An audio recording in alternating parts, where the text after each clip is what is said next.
Magandang araw po, welcome po sa aking channel of 9TV. Patalasasan po, meron po ba kayong mga properties na napapabayaan or non-performing assets? Plan nyo ibenta, pero wala kayong oras pagbenta nito. Kung ito'y pagkakatiwala nyo po sa amin, tawag lang po kayo sa aking numero, usap po tayo, gawan ko po ng video for free. Yes, libre po, wala po kayong babayaran. Tutulungan pa namin kayong mabenta inyong property. Kami na po bala sa marketing, sa boosting or paid ads. Even sa tripping, hindi na po kayo mapapagod sa pag-entertain ng mga buyers. Kami na po bala sa lahat. Tawag lang po kayo. Nandito po tayo ngayon sa Vegan Ilocos Sur, kung saan meron po tayong bagong video presentation, isang residential property.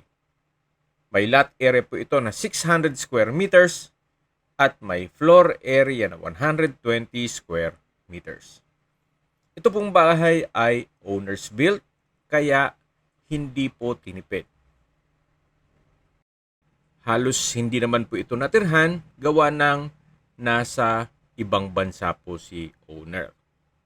Ito po sana ang gagawin nilang retirement home. Kaso meron pong pagbabago sa kanilang plano, kaya ibebenta na lang ito sa murang halaga. Mamaya po sa dulong parte ng video, pag-usapan natin ang presyo nito, pati distance, location, at travel time. Napaganda po ng lokasyon nitong property, gawa ng napakalapit lang po sa mga tourist spots dito sa Vegan. Kaya marami din pong mga transient house at staycation business dito sa area na pwede nyo pong i-convert itong property na to para maging income generating. Tungkol naman po sa dokumento nito, ito po'y titulado, buhay po ang may-ari, kaya wala po kayong maging problema sa documentation o sa transfer ng title. Ito pong dalawang aircon ay halos bago pa po yan, freebies na po yan ni owner sa kung sino man po ang makakabili nito. May access na rin po dito sa area ng tubig, kuryente at internet provider. Magpapa-connect na lang po kayo. Mataas na lugar din po ito, kaya flood-free area. Yan po, tunghayan nyo po itong 2-story na house and lot na kung saan halos wala po kayong ipapagawa dito. Unless na medyo mitikuloso kayo sa pintura, pwede nyo naman pong iparetouch ito. Meron po itong covered carport o car garage o garahe. At ito po ang facade. Yan po, tunghayan nyo po.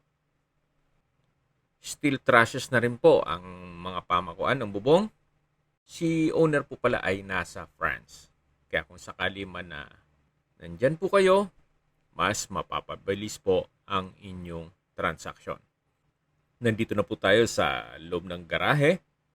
Lahat pong glass windows ay meron pong security grill. At ito na po yung main door, kung saan ito po'y naka-solid wood door. Mula po dito, ito po yung dining area. At dito naman po yung formal kitchen na naka-granite kitchen countertop. Then meron pong double sink with faucet. Dito naman po yung living area o salas na meron pong access door. At ito po naman yung mga bedroom. Bali, 2 bedrooms po ito. Then meron pong mezzanine. Mamaya po akyat tayo dyan. Napakalaki din po ng espasyo dyan. Meron din pong sliding glass window with security grill dito sa may living area. At check po muna natin itong first bedroom. Ito po yung naka-solid wood door. Then, yan po yung freebies ni owner na window type aircon. Then, may sliding glass window with security grill at may bed frame na rin po ito. Then, naka-tiled flooring. Dito naman po sa kabila ay yung second bedroom. May bed frame. Then, meron din pong window type aircon. May glass window with security grill. Then, naka-tiled flooring na rin po. So, sa pintura, siguro po, retouch na lang. Sa structure, wala naman crack po ang dingding. o walls nito. So balik ulit tayo dito sa living area. Yan po yung open below. Then ito po yung hagdan naman papunta sa mezzanine. Samahan niyo po ako. Akyat po tayo.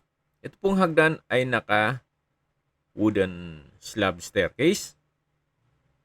Then metal handrail at railing.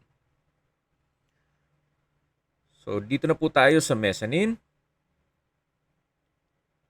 Yan po, high ceiling. Then meron pong mga glass windows kaya maaliwalas. Hanggang dito po yan sa dulo. So napakalaki po ng espasyo. Kung i-convert nyo po ito sa Airbnb, kahit po 10 guest ay kakasya dito sa mezzanine. Then plus dun po sa 2 bedrooms, marami po kayong ma-accommodate na guest dito. At ang kagandahan po sa Airbnb, kontrolado nyo po ang booking. At lahat ng rental fee ay direct na papasok sa inyong account. So bababa na po tayo. Yan po ulit yung salas o living area. Then dito naman po yung common toilet and bath. Ito po yung naka-granite bathroom countertop na may malaking vanity mirror. Then meron pong enclosure na glass blocks. At naka-tiled bathroom wall na rin po siya. May hot and cold shower. Then dito po sa side na to ay naka-glass blocks din. Meron din pong bathroom window. So far, wala po kayong ipapagawa dito. Kaya nasabi ko sa inyo, siguro retouch na lang ng pintura. At dito naman po yung water closet. Naka-tiled bathroom wall na rin po dito. At meron din pong bathroom window sa area na yan para mayroon pong natural sunlight. So yan po ulit yung bathroom countertop. Then meron pong bathroom cabinet sa baba nito. At dito naman po yung walk-in closet. So meron pong mga gamit si owner kaya nakalock po yan. So paglabas nyo po dito sa common toilet and bath, yan po ulit yung living area o salas. Naka-double high ceiling. At matatanaw po natin yung mezzanine. Napaganda po ng floor plan. Walang maraming partitions. Kaya maaliwalas. Sa mga nag-skip po ng video, summarize ko lang po. Ito pong property ay nasa Vigan, Ilocos Sur. Napakalapit lang po nito sa mga tourist spots.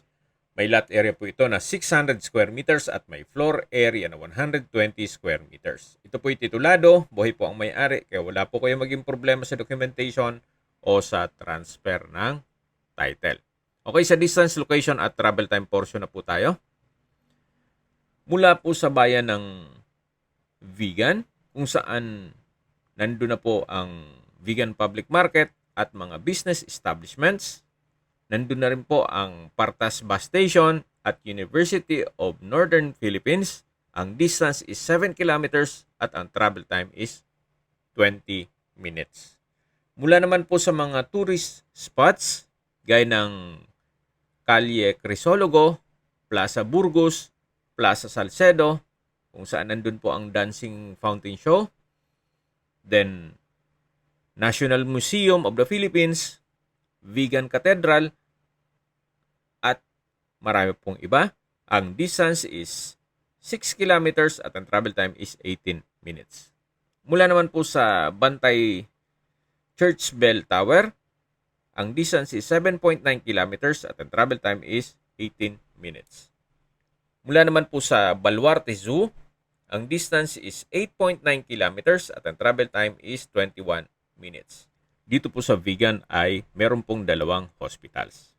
Metro Vigan Hospital at Gabriela Silang Hospital.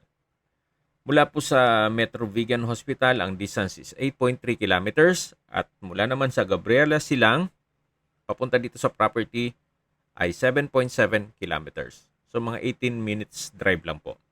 At yan po yung lagi kong binabanggit sa aking video na dapat nyo yung i-consider sa paghanap ng property, yung meron pong malapit na hospital. Hindi ko naman po sinasabing sakitin kayo. Yan naman po for emergency purpose lang naman. Okay, sa presyo na po tayo. Binebenta po ito ni owner sa halagang 3.2 million pesos net. Which is fair deal naman po. 600 square meters na lupa. Then 120 square meters na floor area. Sa mahal po ng construction cost ngayon, gaya ng materyales at labor cost, mukhang mahihirapan po tayo magpatayo ng ganitong kalaking bahay na possible pang maging income generating. Gawa ng napakalapit lang sa mga tourist spots. Yan naman po ay opinion ko lang naman. Depende pa rin yan sa inyo, sa inyong assessment dito sa property. Kung may mga katanungan po kayo, tawag lang po kayo sa aking numero.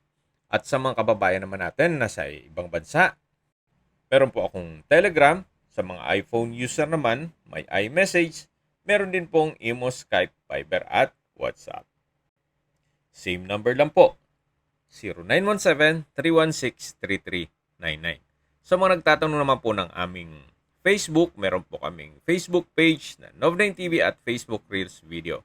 Meron din pong TikTok at Instagram. May ibang YouTube channel po kami na The Nov9 TV channel at Nov9 TV Listings. Sana po naibigyan nyo ang video presentation. Paki-like and subscribe na lang po sa aking channel para ma-update din po kayo sa aking future listings. Kung sakali po hanap nyo yung mas malaking sukat ng lupa, meron din po kami ibang listings na pwede nyong pagpilian. Huwag po kayong mag-atubiling tumawag sa amin, then let us know your budget para malaman namin kung anong property pwede naming alok sa inyo. Sa lahat pong viewers, subscriber at nagtiwala po sa amin, salamat po sa suporta. Ingat po kayo lagi at yung pamilya. Maraming salamat po.